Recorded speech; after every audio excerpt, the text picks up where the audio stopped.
오늘 행사 파일을 맡게 된 윤창룡입니다. 먼저 인사 올리겠습니다. 네, 정말 더운 날씨에 이렇게 자리를 또 빼곡히 채워주셔서 대단히 감사합니다. 오늘 행사를 진행하기에 앞서서 최태열 대표님께서 모두 발언 한 말 하시고 진행하겠습니다. 오늘 이 모임은 저희 문자로 미리 알려드렸듯이 문화공원 명칭 회복 추진위원회 오늘 발족식을 하게 됩니다. 주시군 전면 광고가 몇 페이지에 나와 있습니까? 11조. 11페이지. 그 아래 3분의 1이 훨씬 넘게 동참하는 단체하고 개인 명단을 올려놨죠. 이 그동안 우파단체에서 성미선을 해서 전국에 240개에 달하는 이 단체가 함께 동참한 사례가 별로 아마 없었을 겁니다. 그러면 목표가 8.15 광복절 기념사 할 때 대통령이 기념사하면서 몇 주년 광복절이나 이게 작년에 한 걸 보니까 77주년 광복절이다 이렇게 했더라고요. 여기 45년부터 계산하면 77주년 됩니다. 그런데 48년부터 계산하면은 작년에 사실은 74주년 광복절이 되어야 되는 거죠. 그런데 작년까지는 해도 윤석열 정부가 거기에 대한 역사를 실견이 아직 조금 부족했다 이렇게 생각을 하고 올해 8.15 광복절에 75주년 광복절이다. 이걸 반드시 대통령 기념사에 넣어달라. 지금 그걸 좀 추진을 하고 있습니다. 그게 이제 너무 시일이 촉박하다 보니까 될지 안 될지 좀 불확실합니다. 만약에 올해 안 되더라도 이 운동을 계속해서 내년 광복절에는 반드시 우리가 관철시켜야 된다고 생각합니다. 그런데 우리 부산에서는 이제 문화공원으로 동수산공원의 이름을 되찾는 것, 이게 굉장히 중요한 과제고, 이것이 이번에 윤석열 정부에서 이승만 기념관 건립 지금 파이오 지금 진행 중에 있잖아요. 그것은 이제 서울에서는 그렇게 하고 있다 하더라도 부산의 동수산공원을 문화공원으로 이름을 되찾는 것, 이게 굉장히 중요한 역사적인 과제라고 생각합니다. 그래서 오늘 여기 오신 분들이 그 일을 하기 위한 추진위원회 발기능 겸 위원으로 오늘 참여하시는 자리다 이렇게 생각하시면 됩니다. 지금부터 문화공원 명칭 회복 추진위원회 발족식을 개최하겠습니다. 첫 순서로 이승만 대통령 유언 기도문 낭독 순서가 되겠습니다. 기도문 낭독은 본 자유시민연합 최고위원이신 김경태 선생님께서 하시겠습니다. 오늘 모임이 용두산 공원을 문화공원으로 명칭을 회복하여 이승만 대통령의 업적을 기리고 그분을 전국의 아버지로 영원히 기념하기 위한 것이므로 먼저 이승만 대통령의 유언 기도문을 낭독하는 순서를 가지기로 하였습니다. 90평생 조국과 민족을 위해서 몸바친 우리 국부 이승만 대통령은 벌써 1900년도 초부터 이 세상의 흐름을 알았습니다. 그리고 우물한 개구리에서 넓은 세상에 나가서 내 조국은 이렇게 만들어야 되겠다. 결국 미국이란 나라에 가서 세상을 넓게 본 것이죠. 1875년 3월 26일 태어나셔가지고 1965년 7월 19일 날 돌아가셨습니다. 90세로. 그분의 유언 기도를 책을 가슴이 너무 벅찼습니다. 밖에 태양이 뜨겁습니다만 이 자리를 함께 해주신 여러분들의 마음 태양 못지않게 뜨겁다고 생각합니다. 애국의 심정, 나라 걱정하는 마음, 그분의 영면을 앞둔 시점에서 읽었던 그 유언의 기도를 여러분과 같이 낭독하는 기분으로 하겠습니다. 이제 저희 천명이 다 하여 가매 아버지께서 제게 주신 사명을 감당치 못하겠나이다. 몸과 마음이 너무 늙어버렸습니다. 바라오건대 우리 민족의 앞날에 주님의 은총과 축복이 함께 하시옵소서. 우리 민족을 오직 주님께 맡기고 가겠습니다. 우리 민족이 굳게 서서 국방에서나 경제에서는 다시는 종의 먹이를 매지 않게 하여 주시옵소서. 이상입니다. 다음은 운항공원 냉침회복추진위원회 발족식을 가지기 전에 최근 민주당 혁신위원장이라는 김은경이라는 자가 노인들의 투폭견을 제안하는 것이 합리적이라는 망언을 한 것에 대하여 노인들의 분노가 쏟아지고 있습니다. 그에 대하여 실버 세대들이 유권자 조직으로 똘똘 뭉쳐 정치적 영향력을 행사하여야 한다는 의견이 나와서 오늘 그 창립을 준비하는 준비문을 발표하게 되었습니다. 가칭 실버 세대 유권자 협의회의 창립위원장을 맡기로 한 김경태 선생님께서 창립 준비문을 낭독하시겠습니다. 12세대 연령별 유권자 협의회 창립 의문. 최근 더불어민주당 혁신위원장 김은경이라는 자가 평균 수명을 기준으로 하여 남은 수명에 비례하여 투표권을 주는 것이 합리적이라는 망언을 하였습니다. 나이 든 분들에게 대한 투표권 제한을 의미하는 것으로서 이에 대한 노인들의 분노가 쏟아지고 있습니다. 좌파 정당에서 노인들에 대한 망언은 그동안 지속적으로 나왔습니다.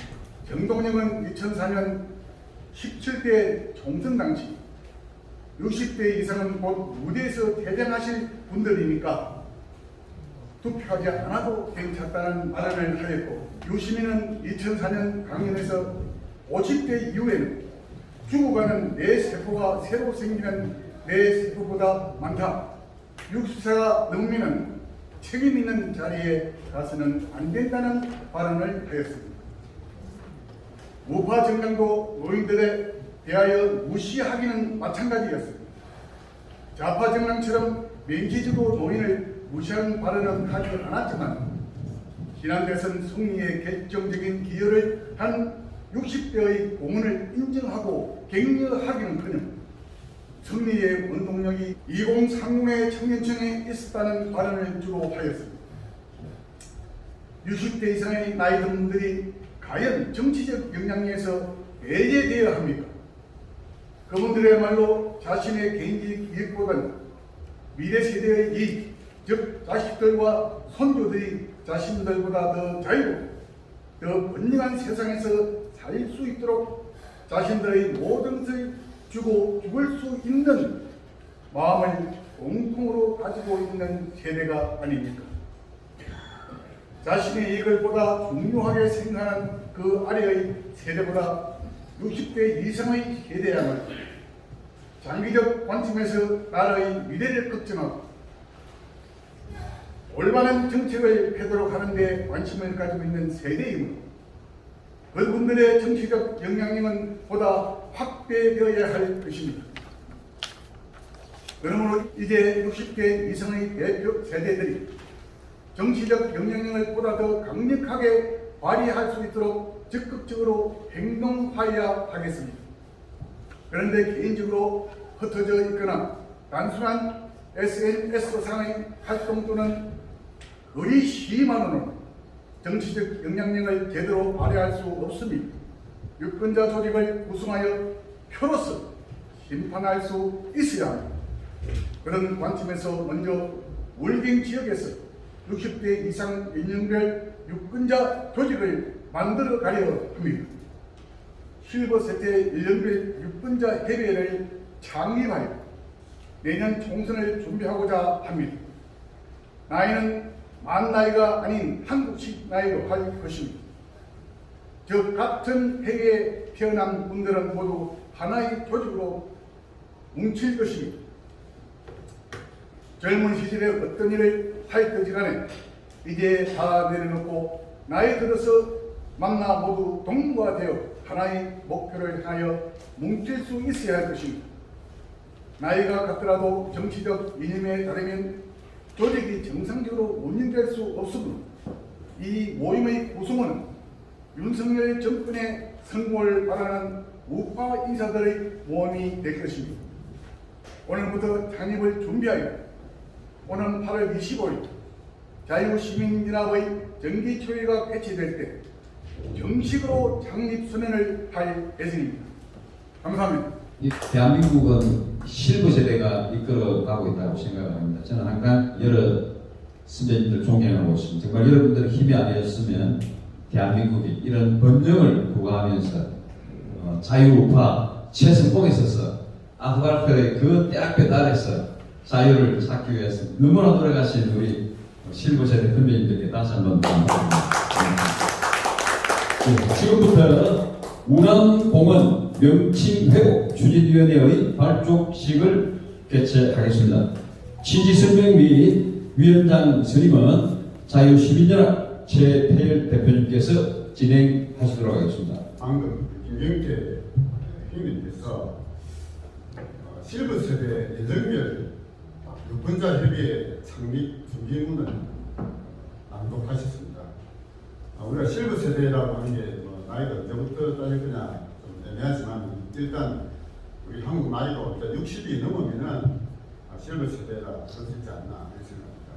저도 60대를 넘기고 이제 올해 우리 나이도 70이 됐는데요.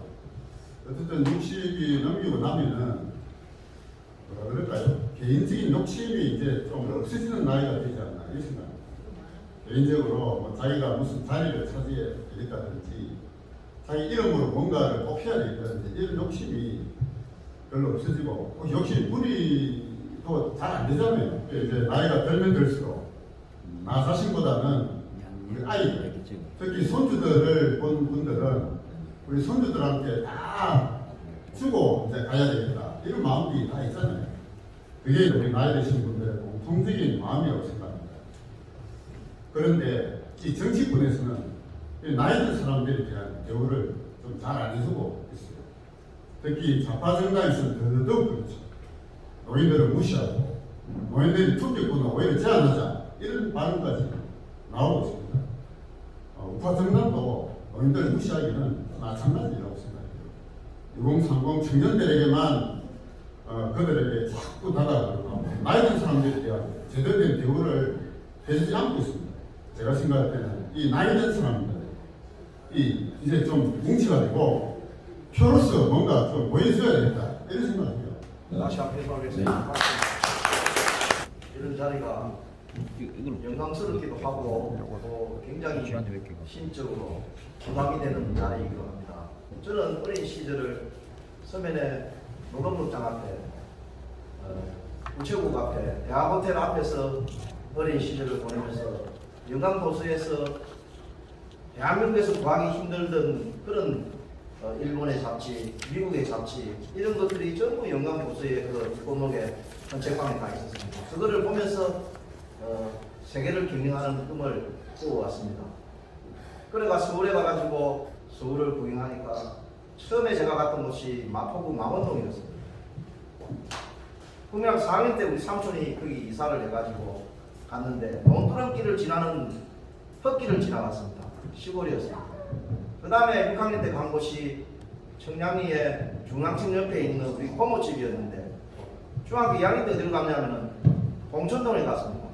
공천동에 가니까 화장실도 없는 집에 전부 공중배수에서 사는 사람들이 서울 사람들이 살더라고요. 제가 어릴 때 참 답답했던 것이 명동을 구경을 못했죠.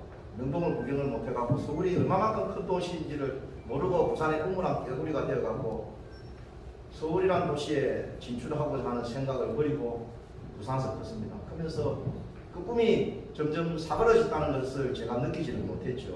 20대 후반이 지나면서 부산은 점점 쇠락하는 도시가 되고 서울은 발전하고 전라도 광주도 발전하고 충청도도 발전하고 인천도 그 조수 간만의 차이에서 상선이 들어갈 수 없는 구도인데도 박정희 대통령이 세계 무역을 하기 위해서 인천에 도크를 지어갖고 그 상선이 들어갈 수 있도록 만들어갖고 지금 인천은 부산보다도 2배, 3배 잘 사는 그런 도시가 되어 있습니다. 탄핵 사태 이후에 부산의 역사에 대해서 좀 연구를 좀 하기 시작을 했습니다. 연구를 하면서 이승만 대통령에 대해서 깊이 좀 더 알게 됐죠. 1945년에 우리나라는 그냥 미국이 던져준 밥그릇에 이어서 단지 그냥 해방이 되었을 뿐입니다.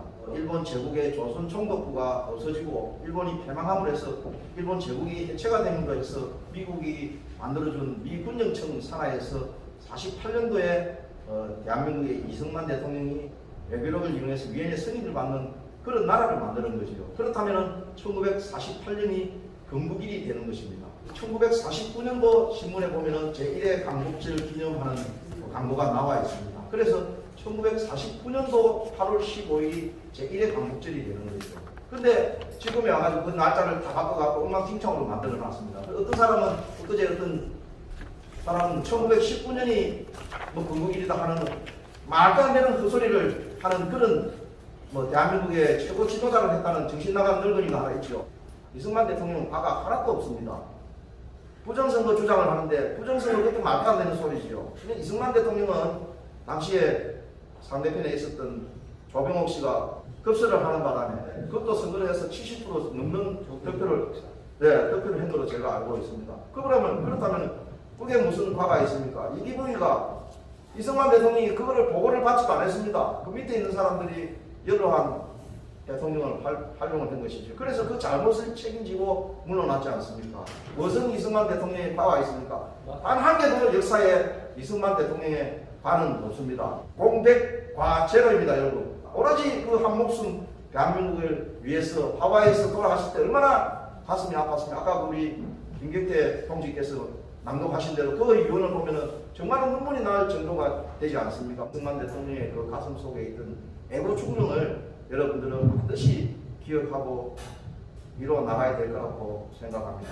제가 최초의 해안을 한 죄로 위원장직을 맡아야 될 것 같습니다. 맡아서 제태열 대표님과 힘을 합쳐서 운암공원이라는 공원의 명칭을 찾아가고 이승만 대통령이 어떤 공이 있었고 대한민국을 위해서 어떤 건국 활동을 하셨고 어떤 그 고통을 겪으면서 적들과 싸워서 이겨나가고 이 나라의 공산주의를 물어내고 자유시장 경제를 지키기 위해서 활동을 하셨는지를 반드시 여러분들과 함께 공부하고 힘을 합쳐서 대한민국을 바로 세울 수 있는 그런 발판이 이승만 대통령이 전쟁을 치렀던 그 지역이 부산이기 때문에 부산에서 지금 새로운 제2의 건국운동을 해야 된다고 생각합니다. 여러분들께서 많이 도와주시면 제가 제일 젊으니까 앞장서서 나가도록 해보겠습니다. 여러분들의 많은 도움을 다시 한번 부탁드리겠습니다. 앞으로 운암공원 명칭 회복을 위하여 큰 역할을 하실 우리 정동구 대표께 경례가 가운데 오늘 발기문이 준비가 되어 있습니다. 이 발기문 낭독은 우리 선임 대신 정성문 대표님께서 발기문 낭독하시도록 하겠습니다. 운암공원 명칭 회복 추진위원회 발기문 자유시민연합이 주도한 광복절 회복과 운암공원 되찾기를 통하여 역사전쟁에서 승리하자라는 성명서에 전국의 240개 시민단체와 61명의 개인들이 동참하여 2023년 8월 1일자로 국제신문에 전면 광고가 게재되었습니다. 그 성명서에서 주장하는 과제는 두 가지입니다. 첫째는 광복절이 애당초 1948년에 건국을 기념하는 날로 제정이 되었는데 도중에 1945년 해방을 기념하는 날로 잘못 인식되어 오늘날까지 이르고 있으므로 올해의 광복절은 78주년이 아니라 75주년이라는 것을 대통령의 기념사에서 바로잡아야 한다는 것이고, 둘째는 운암공원이 4.19 이후 용두산 공원으로 명칭이 변경되었는데 윤석열 정부가 이승만 기념관을 건설한다는 방침에 발맞추어 운암공원의 이름을 되찾자는 것입니다. 이 두 가지 과제는 좌파 우파 간의 치열한 이념전쟁을 치르고 있는 대한민국의 현실에서 역사를 바로잡는 대단히 중요한 과제이므로 성명서 발표에 그칠 것이 아니라 오는 8월 15일 이전에 실제로 추진하여 이루어내어야 한다는 것입니다. 이를 위하여 서울에서는 박민식 국가보훈부 장관을 면담하여 대통령 기념사에서 75주년 광복절이라는 것을 강조하는 방향으로 기념사를 작성하는 방향으로 추진할 예정이며, 이곳 부산에서는 운암공원 명칭 회복을 위한 추진위원회를 오늘 발족하게 된 것입니다. 위 성명서에 동참한 부산 소재 시민단체들의 대표자들과 부산 시민들은 본인의 명시적인 반대가 없는 한 모두 추진위원회의 당연직 위원이 됩니다. 성명서에 동참하지 않는 단체나 시민들도 본 취지에 동의하면 위원이 될 수 있습니다. 추진위원회는 운암공원 명칭 회복을 위한 운동을 모두 3단계로 진행할 예정입니다. 첫 번째 단계는 부산의 행정구별로 분과위원회를 구성하여 해당 구 출신의 시의원을 직접 방문하여 운암공원 명칭 회복에 대한 찬반 의견을 물을 것입니다. 그 단계에서 다수의 찬성 시의원이 확보되면 시의회에 의제를 제출하여 의결하게 될 것입니다. 두 번째 단계는 시의회의 의견이 있은 후 부산시 차원의 실행 절차가 될 것입니다. 부산시가 맡을 사항과 시민들이 동참할 사항들이 있을 것이며 추진위원회는 그중 시민들이 동참할 사항을 맡게 될 것입니다. 세 번째 단계는 운암공원으로 명칭을 변경하게 된 역사적 의의에 대한 교육 자료를 부산시 교육청 차원에서 준비하는 것이며 그 과정에서 시민들이 역할을 담당할 것입니다.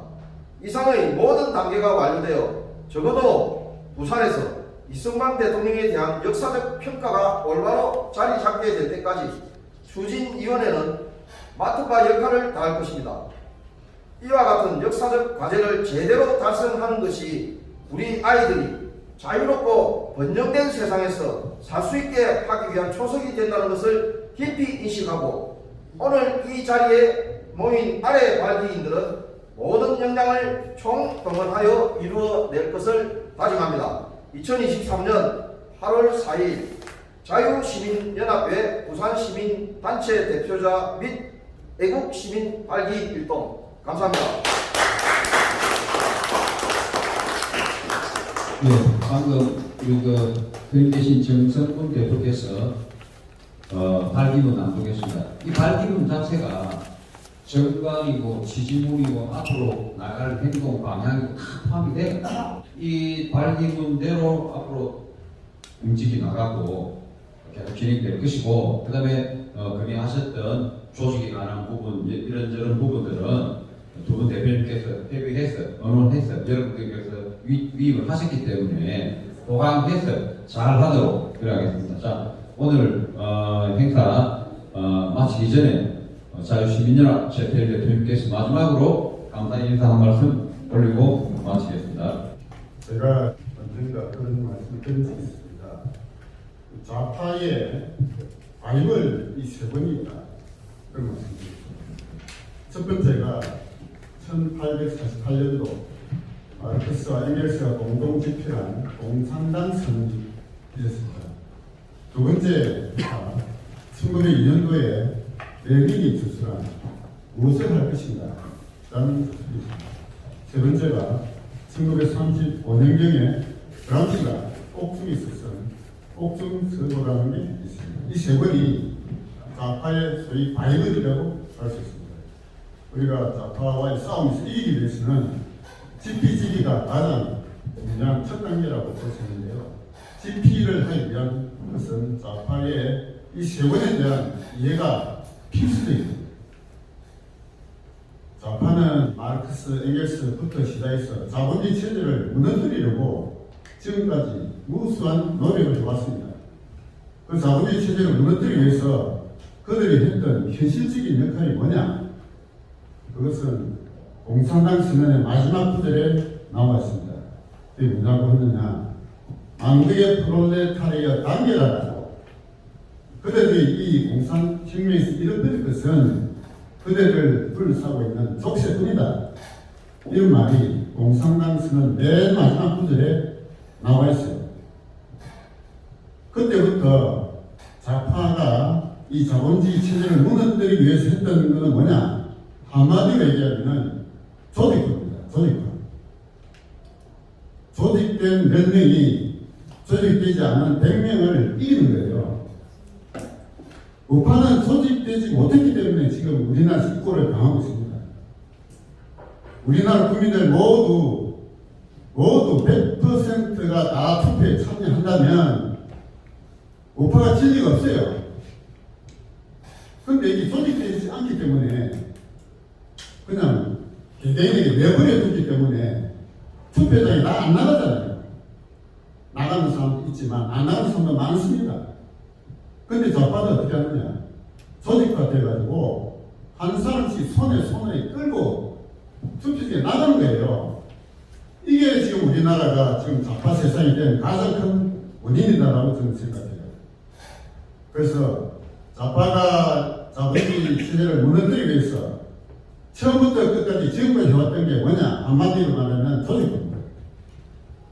그건 그들의 바이블이라고 치는 마르크스, 엥겔스, 동상당 선언부터 시작해가지고 레닌이 주술했던 무엇을 할 것인가? 이건 뭐냐? 통일전선 전략을 제시한 책이고 그람시가 쓴 옥중수고 이게 뭐냐? 진취전 전략을 제시한 책이에요. 이게 좌파의 핵심 전략입니다. 거기에 비해서 우파는 전략이 없어요. 조직과 전략이 없는 거예요. 그냥 개인이 다 내기나가지고 했는데 지금 이 세상에서 우리가 좌파와 싸움에서 이기려면 우파도 조직화돼야 된다. 이게 답입니다. 우파도 전략을 세워가지고 조직화해야 된다. 이 조직화에서 가장 앞장서야 될 사람 누구냐? 우리 실버세대 60대 이상의 실버세대가 이제 뭉치자. 조직화돼 뭉치하고 표로서 우리의 힘을 보여줘야 됩니다. 표로서 힘을 보여줘야 돼요. 그래서 우리 자유시민연합이 하고 저는 이런 거냐? 실버 혁명을 만들어내자는 거예요. 나이 드는 사람, 60대 이상의 이분들이 우리가 주체가 돼가지고 우리 아이들의 미래를 위해서 우리 모든 걸 다 바치고 죽자. 이게 우리 자유시민연합이 하고 사는 일이에요. 손주들한테 다 물리 쓰고 죽을 거 아닙니까? 우리 개인이 무슨 욕심이 있어요. 그래서 그런 마음으로 우리는 뭉쳐야 됩니다. 표로서 뭉쳐야 됩니다. 거의 우리 유권자 조직이 만들자고 하는 겁니다. 그래서 우리 아까 이제 우리 정승문 위원장님께서 이 남공원 명칭회도 추진위원회도 그렇고 또 앞에 또 말씀하셨던 실버 세대 내년에 그 유권자 시대 또 최종적인 목표는 동일합니다. 저는 올해로서 45년째 우파 시민운동을 지금까지 해왔고요. 제가 시민운동에 뛰어든 계기가 우리 선수들 때문에 저는 이 운동에 뛰어들었다라는 말씀을 저는 여러 번 드렸습니다. 그러니까 김대중 또 노무현 좌파 정권이잖아요. 그때까지만 해도 좌파 정권이 들었어도 내 삶과는 내 선수들의 삶과는 별 관계 없는 거라 생각했어요. 근데 문재인 정권 들어서 사는 거 보니까 이대로 가다가는 우리 선수들이 나중에 이상한 세상에 살겠다. 이런 마음이 들었거든요. 그게 이제 우리 우파 시민운동에 제가 참여하게 된 계기가 된 것이고, 그런 마음들은 다 나이 드신 분들은 다 공통분모로 다 가지고 계실 것이다 생각합니다. 꼭 나이 든 분들만이 아니고 자식 키우는 사람 마음은 다 똑같을 거예요. 자식 때 우리보다 더 좋은 세상에 살도록 해야 되지 않겠느냐. 그런 마음으로 보다 장기적 관점으로 정책도 보고, 그래서 우리가 정책에, 정치적 결정에 적극적으로 참여하는 거예요. 적극적으로 참여하는 게 뭐냐? 유권자 조직으로 뭉치는 거예요. 그래서 앞으로 구별 모임도 가지면서 길게 아까 우리 그 목사님 말씀하셨듯이 나중에 국회의원 선거, 지방선거 다 유권자 조직으로 뭉치게 될 겁니다. 그래서 우파적 가치를 가지지 못한 역사의식이 없는 소위 우파에 들어와 있는 중도파, 좌파 딱 쫓아내면서 자유시민연합에 오늘 이 자리에 오신 우리들이 내가 주인공입니다. 내가 주인공이 돼가지고 우리 역사를 한번 바꿔보자. 아이들을 위해서 우리 모든 걸 다 하고 가자. 그런 말씀을 마지막으로 하고 마치겠습니다. 감사합니다.